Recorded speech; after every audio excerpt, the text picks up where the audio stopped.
जिगरबाज शर्यतीच्या बैलाचं घातलं बारावं. जेवण म्हणजे फक्त पोट भरणं नसून ते चविष्ट आणि आरोग्यदायी हवं. म्हणूनच साई जीवन कोल्ड प्रेस्ड ऑइल बनवलंय सर्वोत्तम शेंगदाण्यांपासून. ना केमिकल्स ना उष्णता, झिरो कोलेस्ट्रॉल आणि ट्रान्सफॅट फ्री. प्रत्येक थेंबात शुद्धता, चव आणि आरोग्य.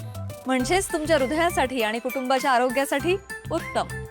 आजच साई जीवन निवडा, कारण आरोग्याला शॉर्टकट नसतो.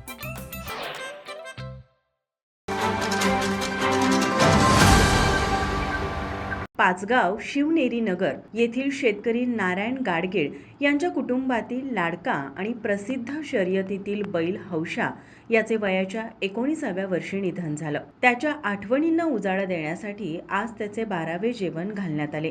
यावेळी गाडगीळ यांचे नातेवाईक, गावातील तरुण तसेच नागरिक व शर्यतीतील शौकीन उपस्थित होते. हौशा हा फक्त बैल नव्हता, तर गाडगीळ यांच्या कुटुंबातील एक सदस्य होता.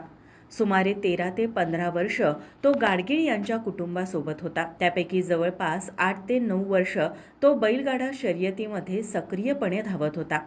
या काळात त्याने अनेक मोठ्या शर्यती जिंकून आपली वेगळी ओळख निर्माण केली होती. हौशा हा शर्यतीच्या मैदानात उतरला की विजय हा ठरलेलाच असे, अशी हौशाची ओळख होती. त्याने अनेक वेळा लाखो रुपयांची बक्षिसे जिंकली असून अनेक शील्ड्स आणि सन्मान मिळवले आहेत.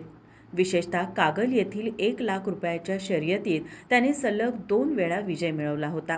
नारायण गाडगीळ यांच्या मते हौशा कधीही मालकाला किंवा शर्यतीच्या शौकीनींना निराश करणारा नव्हता. तो मैदानात उतरल्यावर पूर्ण आत्मविश्वासाने धावत असे आणि जिंकूनच परतत असे. त्यामुळे तो घरातील प्रत्येकासाठी अभिमानाचा आणि विश्वासाचा आधार बनला होता. वयाच्या 19व्या वर्षी हौशाने अखेरचा श्वास घेतला. त्याच्या निधनानंतर कुटुंबाने त्याच्या आठवणी जपण्यासाठी 12वं घालण्यात आलं. गाडगीळ कुटुंबाकडे सध्या हरण्या नावाचा दुसरा बैल आहे. तो देखील शर्यतीत सहभागी होऊन बक्षिसे जिंकत आहे आणि हौशाची परंपरा पुढे घेऊन जात आहे.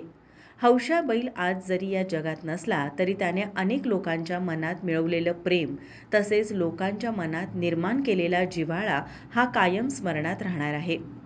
माझा महाराष्ट्र न्यूज कोल्हापूर. ताज्या घडामोडी पाहण्यासाठी माझा महाराष्ट्र न्यूजला आजच सबस्क्राईब करा.